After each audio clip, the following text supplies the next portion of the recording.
Hello everyone. आज हम discuss करने वाले हैं। हम इक्वेटोरियल रीजन मतलब जो डेंस फॉरेस्ट वाला रीजन है हम उसको डिस्कस कर रहे थे, है ना। तो उसमें हमने काफ़ी सारी चीज़ें डिस्कस करी थी कि वेजिटेशन कैसे होती है, वाइल्ड लाइफ कैसी है यहाँ पे, ऐसा सारी चीज़ें डिस्कस करी थी। अब हम डिस्कस करेंगे कि इस जगह की इकोनॉमी कैसी है, कि यहाँ यहाँ के लोग काम क्या करते हैं, कैसे कैसे रहते हैं, यहाँ पे कौन सी क्रॉप्स वगैरह उगती है, कि यहाँ पे कौन से मिनरल रिसोर्सेज वगैरह सारी चीज़ें मिलती हैं, ये समझेंगे। तो आज का जो ऑब्जेक्टिव है वो रहेगा, in this lesson you will learn about democratic republic of Congo और उसके मिनरल रिसोर्सेज के बारे में और उसके एग्रीकल्चर के बारे में, कि वहाँ पे कैसा एग्रीकल्चर होता है, कैसे वहाँ के इकोनॉमी चलती है। ठीक है, ये हमारा दोबारा से आपको मैप के अंदर दिखा रही हूँ, ये पूरा अफ्रीका का मैप है, इसमें ये है कॉन्गो, इसके अराउंड इतने सारी कंट्रीज हैं जो हमने देखी थी कौन सी कंट्रीज है। ठीक है, नेक्स्ट है the south eastern region of the country. ये जो साउथ ईस्टर्न पार्ट है of the country is very rich in mineral resources. इसमें बहुत सारे मिनरल रिसोर्सेज हैं, बहुत सारे क्या है, मिनरल रिसोर्सेज हैं। Most of the mineral are exported as its industry are not well developed. जो भी यहाँ से मिनरल्स निकलते हैं वो सारे के सारे मिनरल्स भेज दिए जाते हैं विदेशों में, वो मिनरल्स एक्सपोर्ट कर दिए जाते हैं। क्यों कर दिए जाते हैं? क्योंकि इनके पास खुद उतनी टेक्नोलॉजी नहीं है कि वो मिनरल्स के साथ कुछ कर सकें। ठीक है, फिर है democratic republic of Congo that is DRC is one of the major copper producing country. देखो ये कॉपर की माइन है, यहाँ से ये खुद के कॉपर निकालते हैं। तो एक लार्जेस्ट कॉपर प्रोड्यूसिंग कंट्री है, ये कॉपर बहुत ज़्यादा निकलता है यहाँ से। ठीक है, फिर है it is the richest country in the water wealth. इस कंट्री में वाटर बहुत ज़्यादा है, पानी बहुत ज़्यादा है। जैसे कि आपने देखा, देखो कितनी बड़ी रिवर है, कॉन्गो रिवर है जो पूरे इस जगह पे फैली हुई है, और ये देखो इतनी बड़ी बड़ी लेक्स हैं यहाँ पर। सो वाटर वेल्थ इनके पास बहुत ज़्यादा है। A few dam have been built to harness the water resource of the country. इसीलिए यहाँ पे डैम वगैरह भी अच्छे खासे बनाए गए हैं जिससे कि इसके वाटर का अच्छे से यूटिलाइजेशन किया जा सके। It is also famous for diamond and palm oil. यहाँ पे डायमंड भी बहुत ज़्यादा मिलते हैं एंड पाम ऑयल भी बहुत ज़्यादा मिलता है यहाँ पे। ठीक है, एग्रीकल्चर के बारे में देखते हैं। Agriculture is an important economic activity in democratic republic of Congo.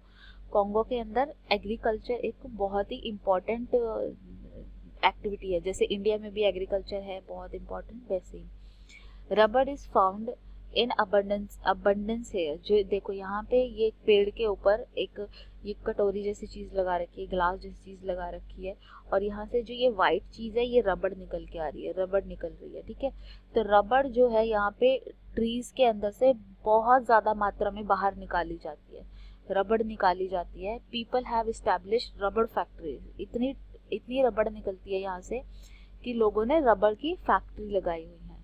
The main cash crops include coffee, palm oil, rubber, cotton, sugar, tea, cocoa। ये सारी चीजें यहाँ पे उगती हैं। क्या क्या? कॉफी, ये रही कॉफी, फिर पाम ऑयल, फिर है कॉटन, फिर है शुगर, फिर है टी, फिर है कोको। तो कोको वगैरह ये सारी चीजें यहाँ पे उगती हैं। फूड क्रॉप, जो फूड क्रॉप्स हैं वो कौन सी फूड क्रॉप्स उगती हैं? वो उगती हैं कसावा, कसावा यहाँ पे उगता है, मेज यहाँ पे उगता है, ग्राउंड नट मतलब मूंगफलियां जो हम खाते हैं वो यहाँ उगते हैं, राइस यहाँ पे उगते हैं, एंड प्लांटेन्स यहाँ पे उगते हैं। ये सारी चीजें यहाँ पे उग रही हैं, इतनी सारी चीजें यहाँ पे उग रही हैं। ठीक है, तो इस तरह से हमने देखा कि कैसे यहाँ पे नेचुरल रिसोर्सेज और एग्रीकल्चर कितना ज्यादा महत्वपूर्ण है ना, कितना ज्यादा। और अब हम देखेंगे यहाँ पे जो लोग रहते हैं उनकी लाइफ कैसी है, वो कैसे रहते हैं, कैसे खाना खाते हैं, उनके घर कैसे हैं, कैसे वो ट्रांसपोर्ट यूज करते हैं, ड्रेसेस कैसी पहनते हैं, ये सारी चीजें हम अभी इस वीडियो में जानेंगे। तो in this module you will learn about the important cities of DRC, major inhabitants, की कौन से लोग मैक्सिमम वहाँ पे जो रहते हैं वो कौन से लोग रहते हैं। फूड के बारे में हम जानोगे कि वहाँ के लोगों का फूड कैसा है, कैसा खाना खाते हैं। हाउसेस के बारे में कि उन लोगों के घर कैसे होते हैं। ड्रेस के बारे में कि उनका ड्रेस कोड, वो कैसे कपड़े पहनते हैं। फिर ट्रांसपोर्ट के बारे में आप जानोगे कि ट्रांसपोर्ट वगैरह कैसा है इस देश में, राइट। अब सबसे पहले जान लेते हैं इम्पोर्टेंट सिटीज के बारे में। So the country is thinly populated and most of the people live in Congo in the rural area. जो एरिया जो मतलब कंट्री है वो थिनली पॉपुलेटेड है, मतलब बहुत ज़्यादा जनता नहीं रहती वहाँ पे, थोड़े थोड़े लोग रहते हैं, ठीक है, कम लोग रहते हैं, थिनली पॉपुलेटेड है। और जो मैक्सिमम जनता है वो रूरल एरियाज में रहती है। अब यहाँ पे देखो किनशासा जो है, किनशासा क्या है, किनशासा डीआरसी की कैपिटल है, ये कैपिटल है इसकी, जैसे कि इंडिया की कैपिटल कौन सी है, दिल्ली है ना, इसीलिए इसी तरह डीआरसी की कैपिटल क्या है, किनशासा।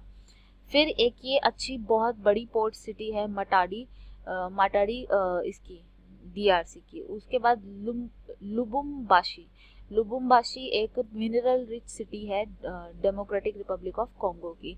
तो ये इंपॉर्टेंट सिटी हुई इसकी। मेजर इनहैबिटेंट मतलब वहाँ पे किस तरह के लोग रहते हैं, कौन सी मतलब कौन सी ट्राइब के लोग, कौन से के किस टाइप के लोग रहते हैं। तो वहाँ पे रहते हैं दो मेजर टाइप के लोग रहते हैं, एक बांटूस, एक बांटूस है। बांटूस कौन होते हैं, the majority of the people are Bantus, जो मेजॉरिटी लोग रहते हैं वो बांटिस कैटेगरी से बिलोंग करते हैं, बांटूस कैटेगरी से बिलोंग करते हैं। They are tall and have curly hair, ये काफी लंबे होते हैं और इनके हेयर करली होते हैं। The hot climate does not allow them to wear many clothes, जैसे कि आप फोटो में भी देख ही रहे हो, इतने ज्यादा क्लोथ इन्होंने नहीं पहने हुए। क्यों, क्योंकि यहाँ का टेम्परेचर ही बहुत ज़्यादा होता है, तो ये कपड़े नहीं पहनते। The local language is Bantu and the official language is French, इनकी जो ऑफिशियल लैंग्वेज है वो फ्रेंच है और लोकल लैंग्वेज बांटू है। दूसरे जो है वो है पिग्मीज, दूसरी जो इम्पोर्टेंट ट्राइब जो यहाँ पे रहती है वो है पिग्मीज, ठीक है।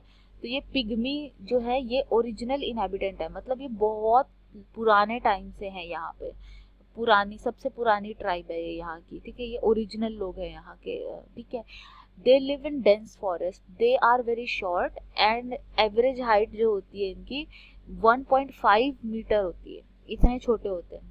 दे use sign language to lead a nomadic life, वो ये जो पिग्मीज हैं इनको अभी तक लैंग्वेजेस का भी नहीं पता, ये अभी तक साइन लैंग्वेज के साथ बात करते हैं, इन्हें अभी लैंग्वेज का भी नहीं पता, साइन लैंग्वेज से बात करते हैं और नोमैडिक लाइफ जीते हैं। नोमैडिक लाइफ मतलब कि एक जगह से दूसरी जगह खाने की तलाश में घूमते रहना, कहीं पे भी सेटल होके नहीं रहते। जैसे हम तो सेटल होके रहते हैं ना कि हमारा एक घर है, हम वहीं पे रहते हैं, है ना। ये क्या करते हैं, खाने की तलाश में यहाँ से वहाँ जाते रहते हैं और इनका पता भी बदलता रहता है। दे रियरली ईट कुक्ड फूड, ये बिल्कुल जो पुराना इंसान मतलब स्टोनेज वाला इंसान था उस तरीके से रहते हैं कि ये पका हुआ खाना भी नहीं खाते, ये ऐसे ही जो हंटिंग करते हैं ऐसे ही कच्चा मांस खा जाते हैं, तो ये कुक्ड फूड नहीं खाते हैं। They are fond of music, ये म्यूजिक के बहुत ही फॉन्ड है, मतलब इन्हें म्यूजिक बहुत पसंद है। ड्रम म्यूजिक और जो डांस है वो काफी पॉपुलर है इनके अंदर, किनके अंदर, पिग्मीज के अंदर, ठीक है। नेक्स्ट है फूड। राइस और the powder root of cassava are the basic food of the people of Congo, इनका बेसिक फूड क्या है, राइस है या फिर कसावा का पाउडर, कसावा का पाउडर, जैसे हम वीट का पाउडर खाते हैं तो ये कसावा का पाउडर खाते हैं। Honey and banana form a regular part of their life, honey and banana ये एक इम्पॉर्टेंट है उनकी लाइफ में खाने के लिए, खाने मतलब खाने में वो हनी और बनाना तो जरूर लेते ही लेते हैं। उनके घर कैसे होते हैं ये देखिए, ये उनका घर देखने में कच्चा घर है, झोपड़पट्टी टाइप, जिसके ऊपर घास फूस की छत लगी हुई है। Houses are made up of mud and stick with thatched roof, ये देखो जो घर बने हुए हैं वो मड के बने हुए हैं, मड से बने हुए हैं और थैचेड रूफ बनी हुई है। इन ये जो स्टिक्स वगैरह है झाड़ियों वगैरह से निकाल निकाल के इससे बने हुए हैं इनके घर, कच्चे घर हैं।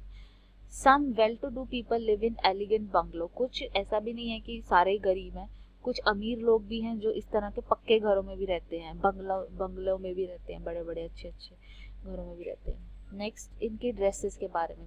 There national costume is trouser and collarless jacket, ये इनकी नेशनल कॉस्ट्यूम है, कॉलर नहीं है इनके ऊपर, कुर्ते के ऊपर कॉलर नहीं है, कॉलरलेस है। और ये इनका पजामा है, ये इनका पजामा है, ट्राउजर है, कॉलरलेस जैकेट और इनका ये ट्राउजर, ये इनकी नेशनल कॉस्ट्यूम है। Man wear shirt and trouser while women wear skirt and blouses, यहाँ पे देखो इसने स्कर्ट पहनी हुई है और ये ब्लाउज पहना हुआ है। स्कर्ट और ब्लाउज इनकी औरतों के लिए ड्रेस है, ठीक है। ट्रांसपोर्ट के बारे में देखो तो कंट्री में पुअर ट्रांसपोर्ट सिस्टम है। ये देखो रोड कितने बुरी तरह से टूटे फूटे पड़े हैं। इनफैक्ट रोड है ही नहीं, ये कच्चा कच्चा रास्ता है, पक्का रास्ता तो है ही नहीं। तो country has a poor transport system, बहुत ही बुरी कंडीशन में है ये। It is difficult to construct road and railways as most of the country is covered with dense forest. ऐसा क्यों है कि यहाँ पे रोड एंड रेलवे वगैरह ऐसा कुछ भी नहीं है? इसलिए नहीं है क्योंकि यहाँ पे फॉरेस्ट है, बहुत घने घने फॉरेस्ट है। और अगर हमें रोड या रेलवे लाइन बनानी पड़ेगी तो हमें जंगलों को काटना पड़ेगा, और जंगलों को काटना अच्छी बात नहीं है ना। पेड़ों को काटना अच्छी बात नहीं है, इसलिए यहाँ पे जो रेल या फिर सड़क का जो ट्रांसपोर्ट मीडियम है वो सब चीज़ें नहीं बनी हुई हैं। वाटर ट्रांसपोर्ट यहाँ पे इम्पॉर्टेंट है, यहाँ पे क्योंकि वाटर तो नेचुरली यहाँ पे प्रेजेंट ही है, तो वाटर ट्रांसपोर्ट का ये लोग यूज़ करते हैं, बोट्स में बैठ बैठ के जाते हैं यहाँ से वहाँ। एयर ट्रांसपोर्ट भी यहाँ पे यूज़ किया जाता है, क्योंकि और तो कुछ ट्रांसपोर्ट करने का माध्यम है नहीं, तो बचा क्या, एयर के थ्रू ये ट्रांसपोर्ट कर लेते हैं। इसके साथ ही आपका ये चैप्टर हुआ है ख़त्म। अब जो फाइनली अब आप इसकी एक्सरसाइज कीजिएगा, और एक्सरसाइज करके मुझे कल तक सबमिट कर दीजिए।